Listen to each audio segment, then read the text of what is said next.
So let's talk briefly on dining out and how to navigate dining out in general. What you want to do is you want to plan for your weaknesses. We all have our unique weaknesses, and so we need to be disciplined and pre-plan for them so that we can achieve our ultimate goals. Welcome to the Dr. Ashley Show. Welcome to the Dr. Ashley Show. I'm Dr. Ashley, and today we're going to talk about what and when to eat for dinner. This meal specifically is really important for your overall health. You know, it impacts your blood glucose levels, it impacts your sleep quality. I also want to walk you through how to dine out specifically for this meal, because most of us, when we look at meal throughout the day, it's the dinner meal that we focus on when we dine out with our friends and family. So we'll talk about that as well. It impacts your overall weight and the development of or prevention of type 2 diabetes in many ways. So let's dive in. So, over the last 15 plus years of helping thousands of people drop weight and keep it off, I've noticed 4 common patterns when folks first come into us regarding their dinner meal habits and intake. Number 1 is a lot of people don't eat all day long, and this could be you. You don't eat during the day, you're too busy to focus on your meals and your snacks, and when it comes to dinner, you could eat an entire cow. Like, you are so ravenous, it doesn't matter what is put in front of you, you're gonna clean your plate plus more all through the night until you go to bed. You are hungry and you're compensating and eventually, ultimately overeating. The second most common pattern challenge that I see when it comes to the dinner meal when clients first come into us at PhD is they start snacking right when they get home. So it doesn't matter if they've eaten throughout the day or not, but when they come home, they've got this habit where they just go to the pantry, they go to the nut bowl, they go to the refrigerator, they eat their kids' snacks, their grandkids' snacks, and they don't stop again until they go to bed. They eat dinner, snack after. It's just munching all night long. And then number 3 is that after dinner snacking. Maybe they come home from work or from their day, they eat their dinner meal, everything seems okay, and then they just can't stop eating until they go to bed. So this means noshing pretzels and popcorn in front of the TV while you're not watching Netflix. It's just eating all night long on more snacky foods, salty and then sweet and then salty again, and it rotates. And this is a really big habit that a lot of our clients, when they come in to see us, have. And then number 4 is folks who just dine out for dinner. Like, there's something negative associated with eating at home, which is fine, understand that. But there's this habit where they will only dine out for dinner. This is okay to do. It just makes the process of dropping weight and keeping it off much more tricky because there are so many more variables, so many more temptations when you're dining out. But today I'm going to help you navigate that. So if you are one of those people who just dine out for dinner, you can still navigate and drop weight and keep it off successfully. And then there's number 5, and that's me. That is the type of person who eats the dinner meal and then can't wait for dessert or something sweet. I have a sweet tooth. I always have. For those of you who don't know my story, I was a professional ballet dancer before I got into the field of nutrition, and I always struggled with my weight when I was dancing. I counted calories like crazy. I exercised, and I still wasn't the weight that I needed to be for the sport. And when I was dancing, I gave in to that sweet tooth all the time. Oh my gosh, I was so addicted to sugar. I remember there was a period of time when I was at my top level of dancing, and I survived probably for 3 months primarily on candy corn. I thought it was fat free. It was so tasty. I ate so much of it that it burned my throat going down. And so I still have some residual sweet tooth there, but by shifting the way that I eat and allowing my body to burn fat for fuel like we teach clients at PhD, those cravings has minimized, reduced significantly, but once in a while I do get that. So for me, I just have to stay in check with myself and I have to come back and recommit to my goals. Sometimes I will deviate just like a lot of us have the tendency to do. And so I will on occasion just check in with myself and say, hey, okay, am I eating chocolate after dinner every night in a way that's not serving me me, and I'll get back on track. So what I like to do after dinner, if I'm really craving something sweet, is I get a reishi-based, mushroom-based hot chocolate. Four Sigmatic is one of my favorite brands. Also Ohm, which I buy on Amazon. And I add that into a cup with my favorite food, which is heavy cream, blend it up, and it gets me something that's delicious and chocolatey without knocking me out of fat burn. So that's a great option. What I want you to understand is that how you fuel your body at night significantly impacts your weight, your health, your sleep quality. So if you want to improve these areas, you've really got to focus on what and when you eat for that last meal of the day. I want you to think about your goals. Are your goals to stop and prevent the development of type 2 diabetes, or maybe even reverse type 2 diabetes? Are your goals to drop weight and keep it off? No matter what your goals might be, you've got to be mindful of when and what you eat at night. So let's dive in. Let's start with what primarily you want to be eating at night. The number one thing you want to focus on, and I know that I talk about this in all of my previous episodes, but is protein. You want to make sure that you get adequate protein for that last meal of the day to support muscle mass. And we know that muscle mass is your metabolic currency. It's so important for longevity. So you want to aim for about 30 to 50 grams of protein for your last meal of the day, depending upon your gender and your body size. Specifically, what type of protein is those types of protein from animal-based products. And the reason why those are ideal is because you're going to absorb the most bang for your buck from that type of protein. Now, if you're a vegetarian or vegan, you can still accomplish this, but you're going to have to consume more calories and generally more carbohydrates to get the adequate amount of protein in for your overall intake. So 30 to 50 grams of protein with that last meal of the day with your dinner, and specifically animal protein sources. So that would be like beef, poultry, bison, pork, eggs, primarily grass-fed if you can manage it, pasture-raised chicken if you can do it. The reason why is because it has a better fatty acid profile, more vitamins and more minerals in those more grass-fed and pasture-raised type of protein. If you can't get all of your animal protein grass-fed or pasture-raised, then the best type of animal protein that can be conventionally raised would be beef. And the most important type to get grass-fed or organic or pasture-raised is actually chicken or pork. So you can focus on those if you need to. Animals from the sea are also great protein choices, and that would be like salmon, sardines, trout, mackerel, crab, shrimp. For fish, it's best if you can get wild caught. For shrimp, it really doesn't matter. So you can also get farm-raised shrimp if you want to. And then, of course, unlimited produce. So that would be your green leafies like kale and spinach, collard greens, colorful plants. If you want to add fruits, your best fruit is going to be berries because they have more antioxidants, more fiber, and less sugar. Back to veggies would be cruciferous veggies are really great, like broccoli and cauliflower, Brussels sprouts, zucchini, asparagus, and leeks are all good options.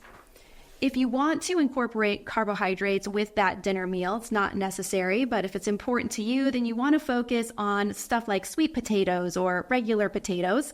Sweet potatoes are going to have a bit more vitamins and minerals than the regular white potato.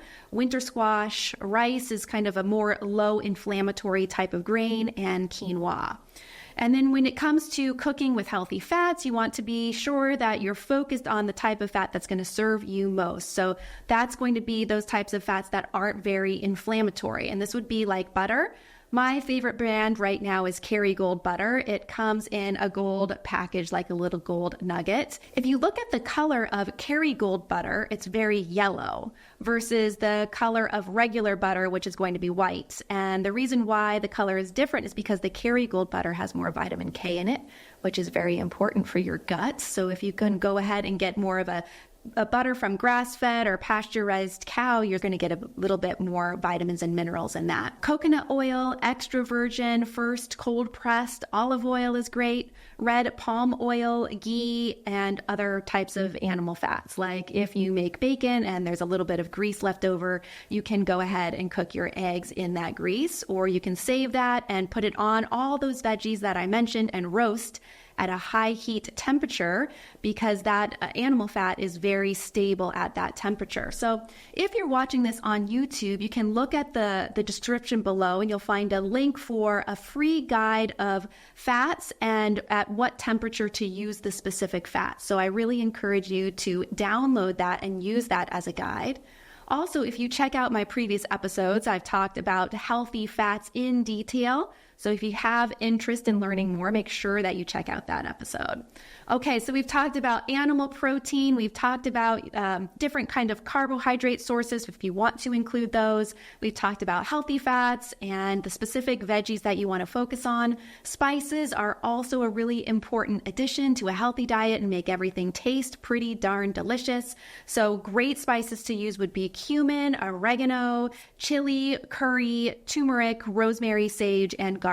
An interesting thing about garlic is if you press it or chop it and let it sit for about 10 minutes, it releases an enzyme called allicin, and that is what helps you increase your immunity and support your immune system. So a lot of people like to crush and chop garlic, let it sit there before cooking, especially in the winter season when we get sick more often. So in general, examples of good dinners would include a really great cut of meat and a side of heaping veggies. So it's pretty darn simple. This is exactly what we make at dinner here at my home with our 3 kids. So an example might be a delicious ribeye steak with asparagus on the side.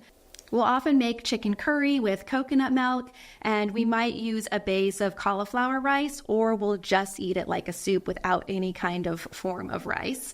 We'll do salmon with roasted cauliflower and then garlic and butter mushrooms. My 4-year-old loves mushrooms cooked with butter and garlic. We'll do pork chops with sauteed cabbage, and then I'll often make spaghetti sauce or meatballs, and then we use zucchini noodles instead of regular pasta. I don't remember the last time that we had regular pasta. I personally never order it when I dine out either, just because it does not make me feel good, and that pasta just hangs in my gut and I can't seem to metabolize it very efficiently. It doesn't make me feel great. So spaghetti sauce with those zucchini noodles, or again, we'll just eat spaghetti sauce, but it's heavy in meat.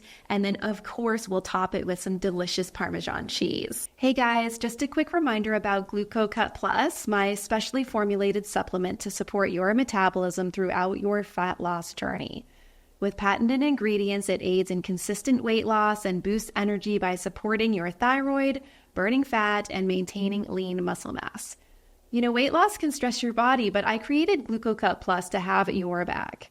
Visit dr.ashleywellness.com and use code Ashley10 for 10% off your first purchase or 20% off your first subscription order with free shipping.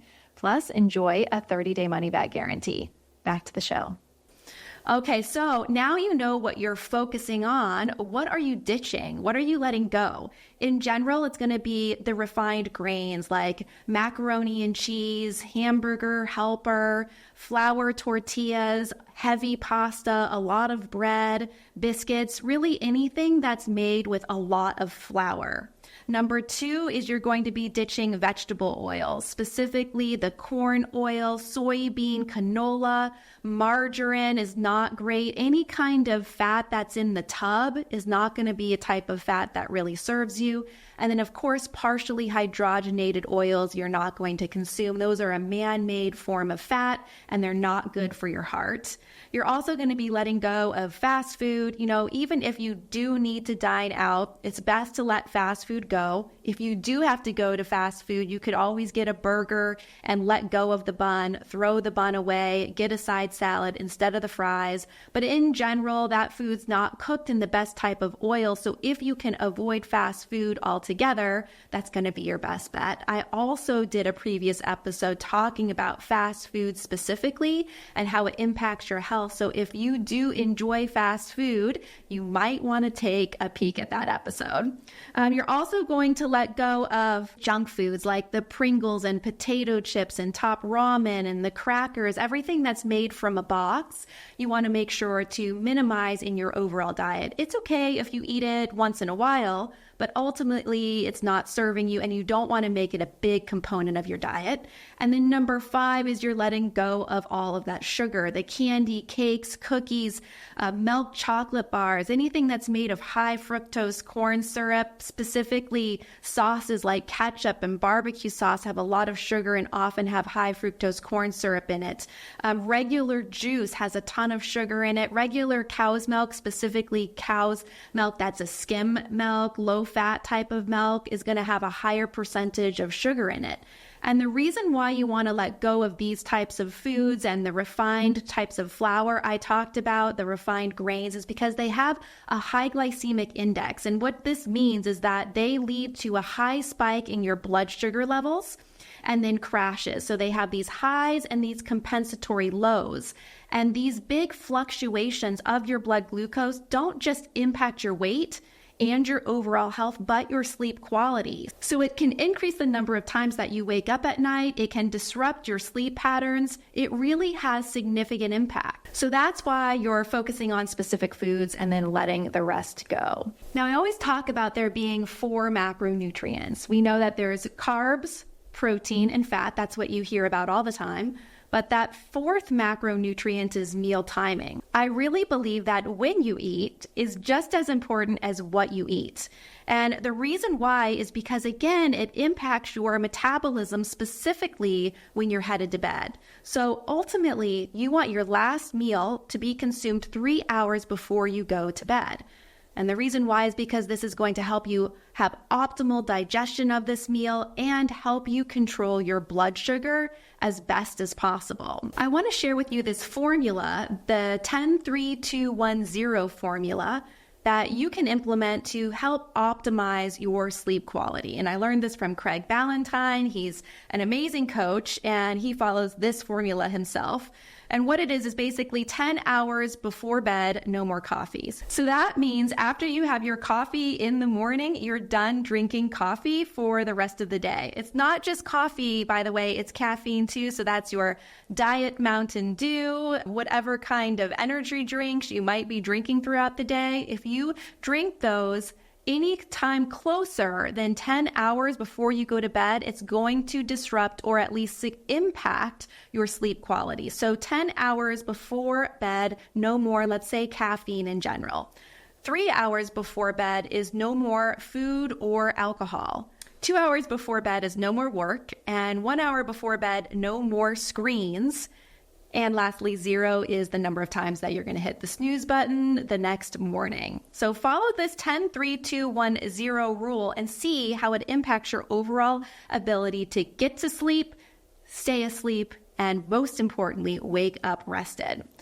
Another reason why you don't want to eat close to bed is because it disrupts the circadian rhythm and your sleep-wake cycles. Naturally, when you're headed to bed, insulin sensitivity starts to reduce. This means that your body is less sensitive to the impacts of insulin.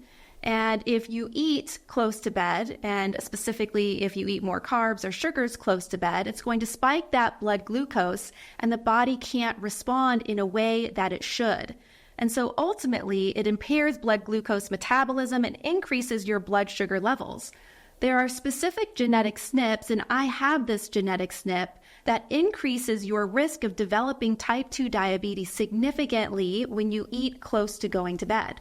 In addition to that, it disrupts the type of sleep that you have. And I mentioned this earlier, that it disrupts your sleep and wake cycles, but ultimately it doesn't let you get into deep sleep or get into REM in a way you would if you had avoided eating close to that bedtime. Late night eating also increases cortisol, and it impacts growth hormone in a negative way that also results in disturbed glucose metabolism. So in general, it's just not great for the metabolism and impacts your body from the glucose insulin response perspective. Lastly, eating close to bed stops sleep-induced fasting. And you know that fasting has a lot of great benefits. I did an episode specifically on intermittent fasting and the benefits of it. But it specifically helps the body with anti-aging and fat burn. You want to make sure that you give your body at least 12 hours between the last meal of your day and the first meal of the following day. The reason for that is because it allows the body to tap into burning stored fat for fuel. Our clients at PhD all are implementing this 12-hour fasting state between their dinner meal and the next meal of the following day. If you eat close to bedtime, then you lose that valuable fasting time. So make sure you give your body that time period between those two meals. So then, we talked about why you don't want to eat close to bed. When is a good time to eat then? The best time to eat is about 2 to 3 hours before you go to bed. You want to make sure that you eat with the light if you can. Meal times are attuned with our biological clock, and our biological clock is attuned with the sun. That helps us to establish those circadian rhythms. So eating on a schedule and trying your very best to follow the sun, which I know is sometimes difficult in winter in specific periods in our world, but we do the best that we can, and it results in better metabolic control. So let's talk briefly on dining out and how to navigate dining out in general. What you want to do is you want to plan for your weaknesses. We all have our unique weaknesses, and so we need to be disciplined and pre-plan for them so that we can achieve our ultimate goals. You've got to understand that you can't depend on motivation, right? You must be disciplined. You know that willpower is a finite reserve. The only thing you can depend upon is that discipline and planning. Specifically when it's dealing with dining out, you've got to have a plan in place. So here are a few tips that you can follow. Number 1 is you pick the place. Look at the menu beforehand and give yourself no choice. If you can't pick the place, then try to get the people that you're going out with to let you know of where you guys are going to dine out at. Then check out that menu beforehand, like I just mentioned, and pick the thing that you're going to eat.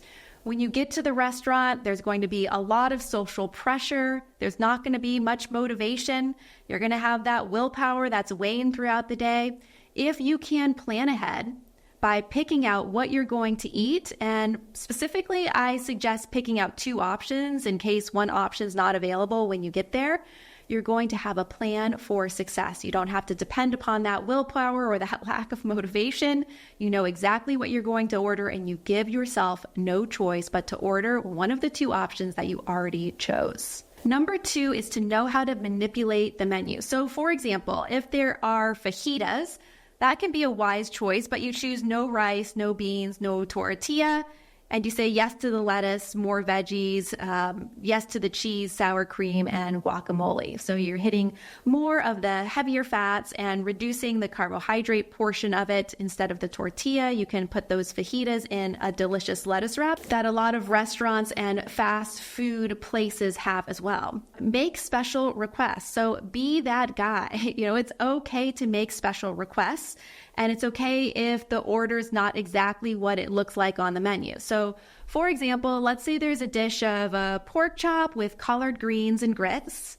And then there's another option of a ribeye with macaroni and cheese and Brussels sprouts. You can look at those 2 options and know that you've got 2 different protein choices. And you've got the collard greens, and you know that there's Brussels sprouts because you see them with the ribeye.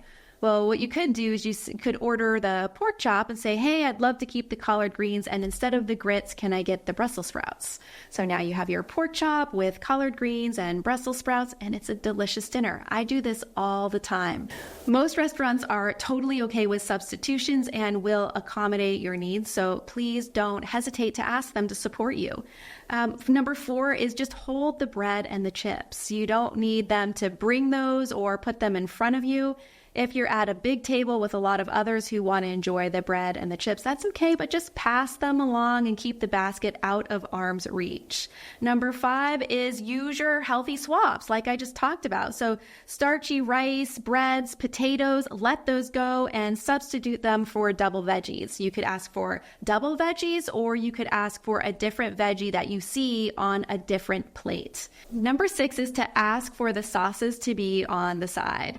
When you are selecting sauces, you want to go with more savory over sweet. So, for example, if it's a barbecue sauce, sometimes they have those that are spicier or more vinegary or more mustard-like instead of the really sweet barbecue ones that are often available. When you look at salad dressings, instead of the honey mustard, you're actually better off with the blue cheese dressing, or the best bet would be a vinegar and oil option. So dining out, while it can be tricky, is still possible. Our clients at PhD learn how to dine out, and we have a dining out guide that's over 150 pages, helping our clients understand what to order when they go to their favorite places. So specific items might be, again, fajitas without the beans, rice, and tortillas, and using a salad wrap instead. When you go to restaurants that offer bowls, oftentimes the base of the bowl will be something filled with grains like rice and beans and corn. Your better bet is to get a bowl that's filled with lettuce as the base and letting those go, or reducing the amounts of those items, and then again focusing on the protein and those healthy fats. If you go get sushi instead of heavy rice, you could ask for the types of rolls that are rolled in cucumber instead. Lots of those options. Or often when I go to sushi with Doug, we'll go and ask for rolls that have light rice instead, or we will ask for no rice at all, and they will do that all the time for you.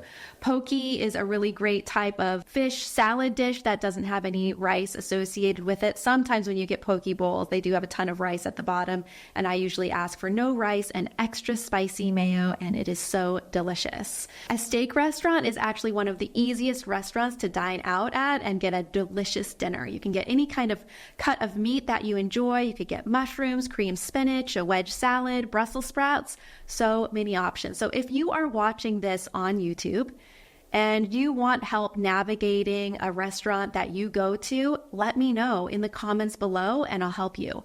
If there's a type of restaurant that I didn't mention, or if you've got a favorite dish for dinner and you need help differentiating it from the way that you eat right now into a way that's going to help to support optimal sleep and a good metabolism, drop it in the comments and I am here to help you. I hope that you got great value from this episode. If you're watching this on YouTube, please subscribe. And if you're listening to this on a podcast platform, please leave a review. It really means a lot to me. Remember, you've got to step up to make the change. Lead with your heart, train your mind, and do not negotiate with your body. See you next time.